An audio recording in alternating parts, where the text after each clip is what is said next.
Hey everyone, and welcome. I am so incredibly happy you're here today.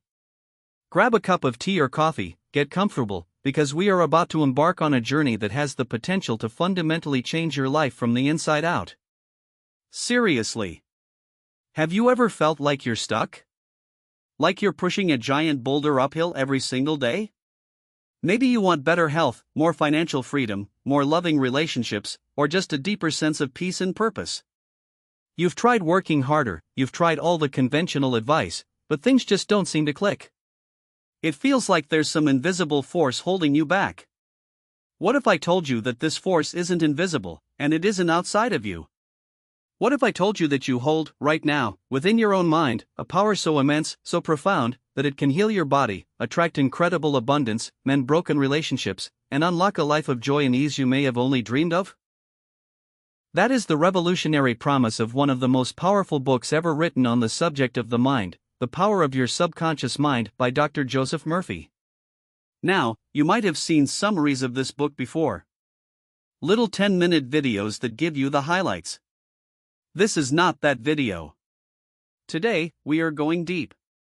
We're going to spend some serious time together, unpacking every core principle, exploring every major technique, and giving you a true masterclass in how to use this incredible power that you already possess. We're aiming for a full, rich understanding, so by the time we're done here, you won't just know the concepts, you'll know exactly how to apply them, starting today. This is your comprehensive guide, your personal workshop. So, let's begin this incredible adventure into the most amazing territory you will ever explore, your own mind. Part 1, The Greatest Discovery: You Have Two Minds. Alright, let's start with the absolute bedrock of this entire philosophy. Dr. Murphy's central thesis is elegantly simple: you don't have one mind, you have two. And understanding the distinct roles of these two minds is the first, most crucial step to changing your life. Think of it like this: you are the captain of a magnificent ship. This ship can take you anywhere you want to go, to the shores of perfect health, the port of prosperity, the island of happiness. Now, let's meet your crew. 1. The conscious mind, the captain on the bridge. Your first mind is your conscious, reasoning mind. This is the you that you're aware of right now. It's the part of your mind that's listening to my voice, analyzing my words, and making judgments. It's the mind you use to learn, to reason, to choose your breakfast, to decide what to wear, to solve a math problem. The conscious mind is the captain standing on the bridge of the ship. The captain's job is to give orders. He looks at the maps, checks the weather, decides on the destination, and then shouts commands down to the engine room. Full steam ahead. Steer course 34 north. Hoist the sails. Your conscious mind is incredibly important. It's the gatekeeper. It holds the power of choice and direction. You consciously choose your thoughts. You consciously decide what you want to focus on. You are the one who decides the destination for your life's journey. However, the conscious mind has limitations. It can only focus on a few things at once. It gets tired. It's influenced by the five senses: what you see, hear, taste, touch, and smell. And most importantly, the conscious mind doesn't actually do the heavy lifting. It gives the orders, but it doesn't run the ship. That's the job of the second, far more powerful mind. 2. The subconscious mind, the crew in the engine room ****. Your second mind is your subconscious mind. Dr. Murphy also refers to it as the subjective mind. This mind is the vast, unseen crew working tirelessly in the engine room of your ship. It's the power that keeps the engines churning, the life support systems running, and the ship sailing smoothly, 24 hours a day, 7 days a week, whether you're awake or asleep. Think about it. Right now, as you're listening to me, who is beating your heart? Who is digesting your last meal? Who is converting air into life-giving energy? Who is healing that little cut on your finger? You're not consciously doing any of that, are you? If you had to consciously remember to beat your heart 100,000 times a day, you wouldn't survive for 5 minutes. That incredible, intelligent force is your subconscious mind. It is the builder of your body and the maintainer of all its vital functions. It's a vast storehouse of all your memories, habits, beliefs, and emotions. Every single thing you've ever experienced, every thought you've ever thought, every emotion you've ever felt, is recorded in your subconscious mind. It is the seat of your intuition and the wellspring of your inspiration. Now, here is the most important rule you will ever learn about this relationship between your two minds. It is the secret key to unlocking everything. The subconscious mind does not reason, argue, or question the orders it's given.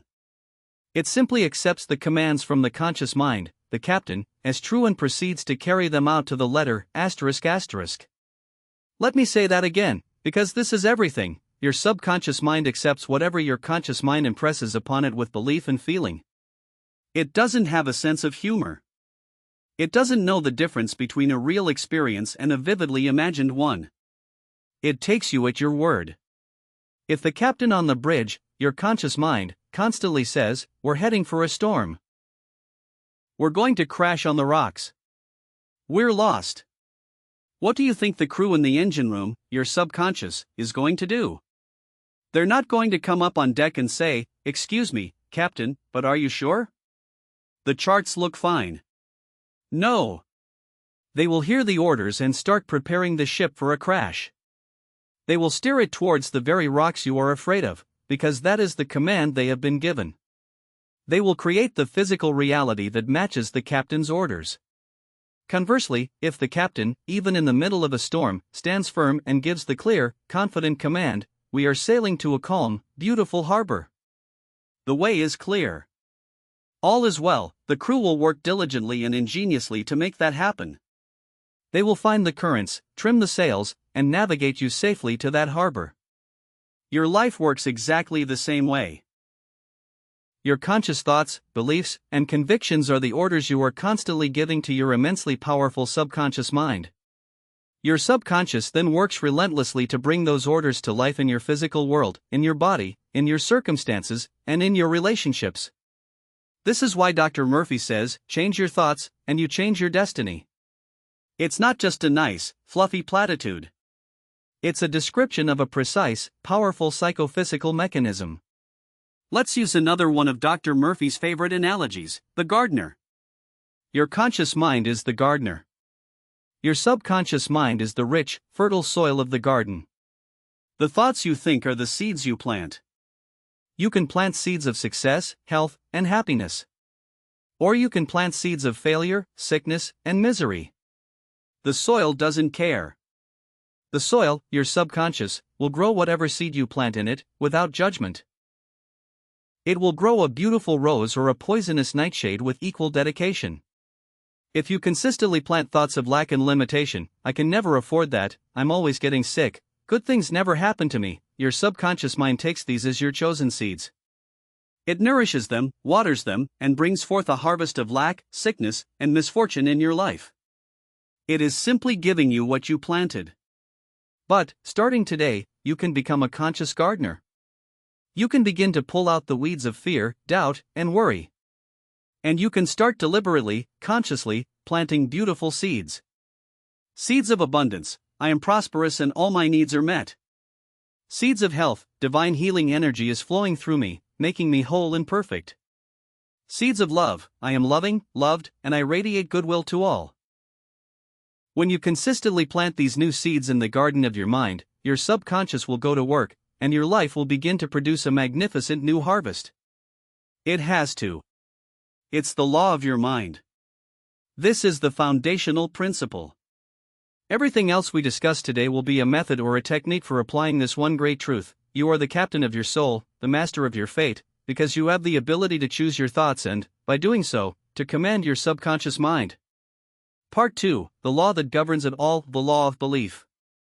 Okay, so we've established that we have these two amazing minds. The conscious mind chooses, and the subconscious mind creates. But what is the trigger? What's the mechanism that makes the subconscious accept an idea? It's not just wishful thinking. You can't just repeat "I am a millionaire" a few times while consciously thinking, "Yeah, right, I'm broke," and expect anything to happen. This is where so many people get it wrong and give up. The one single law that your subconscious mind operates on is the law of belief. Dr. Murphy quotes the Bible extensively throughout his book, not always in a purely religious sense, but as a great psychological text. One of the most powerful phrases he returns to again and again is, "As you believe, so shall it be done unto you." It is your belief that impregnates the subconscious mind. It is the conviction in your conscious mind that acts as the command. Think about the placebo effect, which is a perfect scientific demonstration of this principle. A doctor gives a patient a simple sugar pill, but tells them it's a powerful new drug that will cure their ailment. The patient believes it. They take the pill with faith and expectation. And what happens? In a significant percentage of cases, the patient's symptoms disappear. They get better. What healed them? The sugar pill? Of course not. It was their own subconscious mind, mobilized into action by their powerful belief. The subconscious, accepting the belief "I am being healed," released its own innate healing intelligence and restored the body to health. The sugar pill was just the catalyst, the prop that helped the conscious mind generate the necessary belief. The opposite is also true. This is called the nocebo effect. If a doctor tells a patient they have a terminal illness and only 3 months to live, even if the diagnosis is wrong, the patient's powerful belief in the doctor's authority can cause their health to rapidly decline. Their subconscious mind accepts the verdict of death in 3 months and begins to systematically shut the body down. The belief becomes a self-fulfilling prophecy. This is the power we are wielding every single day, whether we're aware of it or not. Your subconscious mind responds to the dominant idea in your consciousness. If your mind is 90% full of fear and worry about a situation, and only 10% hopeful, which idea do you think is dominant? Which idea is your subconscious going to act on? The fear, of course. This is why Dr. Murphy emphasizes that you must get your conscious and subconscious minds to agree. There must be no conflict in your mind. If you are affirming for wealth, you cannot harbor thoughts of envy, criticism of the wealthy, or a deep-seated belief that money is evil. That creates a conflict, and your subconscious will be confused, likely defaulting to the older, more ingrained negative belief. So, how do we generate this belief? How do we move an idea from a simple wish to a deep, core conviction that the subconscious can work with? Dr. Murphy gives us several keys. The most important one is feeling. Feeling is the language of the subconscious mind. A thought that is just an intellectual idea, devoid of any feeling or emotion, has very little power to impress the subconscious. But a thought that is supercharged with emotion, with faith, with joy, with love, with the feeling of the wish fulfilled, becomes an irresistible command. When you are praying or affirming for something, the goal is not just to repeat words. The goal is to get into the emotional state, the feeling, of what it would be like to have your desire right now. If you want to heal a relationship, you don't just say, "John and I get along." You close your eyes and you feel the warmth of reconciliation. You imagine shaking his hand or giving him a hug. You hear yourself saying, "I'm so glad we worked this out," and you feel the genuine relief and happiness in your heart. You feel the peace that comes with harmony. That feeling is the prayer. That feeling is what sinks deep into the subconscious and begins to work its magic. If you desire a new car, you don't just repeat, "I have a new car." You close your eyes and you feel your hands on the steering wheel. You smell the new car scent. You feel the smooth acceleration as you press the pedal. You feel the pride and joy of ownership.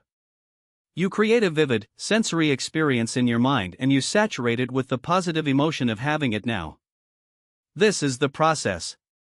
You choose a desire with your conscious mind. You then create the feeling of that desire already being fulfilled. You marinate in that feeling, you believe in it, you accept it as true in this moment. And by doing so, you impress that reality upon your subconscious mind.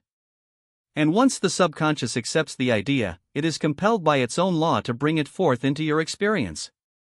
It will move heaven and earth to make it happen.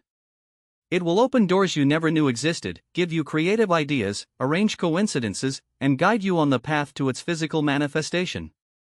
Your job isn't to figure out the how. The how is the business of the subconscious. Your job is simply to determine the what and to impress it upon your subconscious with faith and feeling. Part 3, Practical Techniques for Miraculous Results ***. Okay, this is the part you've been waiting for.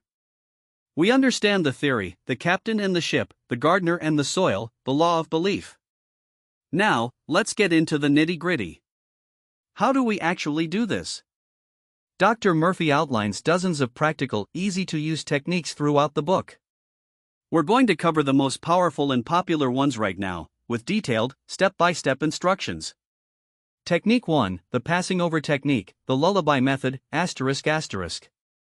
This is perhaps the simplest and most effective technique for impressing your subconscious mind. The best times to program your subconscious are the moments just before you fall asleep and just after you wake up. Why? Because in these states, your conscious, reasoning mind is subdued. The noisy, critical captain is half asleep. The gateway to the subconscious is wide open. The soil of your mind is most receptive to new seeds. Dr. Murphy calls this the drowsy state. Here's how to do it, step by step. 1. Get comfortable ***. Lie down in bed in a comfortable position. Relax your body. Take a few deep breaths and let go of the tensions of the day. 2. Define your desire ***. Condense your desire into a short, simple phrase or a single word that sums it up. It must be positive and in the present tense. For example, if you want healing, the phrase could be perfect health. If you want financial abundance, it could be wealth or success. If you desire harmony in your family, it could be peace. 3. Enter the drowsy state ***. Allow yourself to drift. Don't try to force sleep, just get very, very relaxed and sleepy. You'll know you're there when your thoughts start to feel a bit floaty and you're not fully alert. 4. Repeat as a lullaby. Begin to repeat your chosen phrase or word over and over again, quietly, gently, and with feeling. Chant it like a lullaby. Health, health, health. Or success, success, success. 5. I feel the reality *** as you repeat the word, try to feel what it represents. If you're repeating health, feel the vitality and energy coursing through your body. If you're repeating success, feel the pride, accomplishment, and security that come with it. Don't strain or use force. It should be a gentle, passive feeling of acceptance. 6. Drift off to sleep ***. Continue this process until you drift off to sleep. As you fall asleep, you carry this idea with you into your subconscious mind, and it will work on it all night long. Let's walk through an example. Let's say you have a big presentation at work that you're nervous about. You're afraid you'll forget your lines and look foolish. The negative programming is, "I'm going to fail." We need to replace this with a positive command. Your chosen phrase could be, "a perfect presentation." Or simply, "success." So, tonight, as you're lying in bed, you relax your body. You get into that sleepy, drowsy state. And you begin to repeat, quietly and peacefully, "Success, success, a perfect presentation, success." You imagine the feeling of relief and pride after you've nailed it. You hear your boss congratulating you. You feel the applause. You don't worry about how it will happen. You just focus on the end result and the feeling of success. You lull yourself to sleep with this idea. Do this for several nights leading up to the presentation. You are impregnating your subconscious with the idea of success. When the day comes, your subconscious will feed you the confidence, the right words, and the calm demeanor you need to succeed. It's an incredibly powerful method. Technique 2, the visualization or mental movie method ***. This technique is for those who are more visual. The subconscious mind thinks in pictures. A picture is worth 1,000 words, and a mental movie is worth 1,000,000. With this method, you don't just use a word, you create a complete, vivid mental scene of your wish fulfilled. Here's the process. 1. Get quiet and relaxed ***. Find a quiet place where you won't be disturbed for 10 to 15 minutes. Sit in a comfortable chair, uncross your legs and arms, and close your eyes. Take several deep, slow breaths. 2. Construct your mental movie ***. The key here is to create a scene that implies your desire is already accomplished. Don't visualize the process of getting it, visualize the happy end result. The scene should be short, vivid, and involve action and feeling. 3. Engage all your senses ***. Make it as real as possible. What do you see? What do you hear? What do you feel, both physically and emotionally? What do you smell or taste? The more sensory details you include, the more real it becomes to your subconscious mind. 4. Play the movie over and over. Replay this short scene in your mind's eye again and again until it feels natural and real. The feeling of joy and naturalness is the key. 5. End with gratitude after you've replayed your scene several times and are filled with the feeling of its reality. End your session with a feeling of deep gratitude. Say thank you in your mind, as if you are thanking the universal intelligence for bringing it to pass. Let's use an example. Suppose you want to sell your house. The end result isn't putting a for sale sign up. The end result is holding the signed contract or the check in your hand.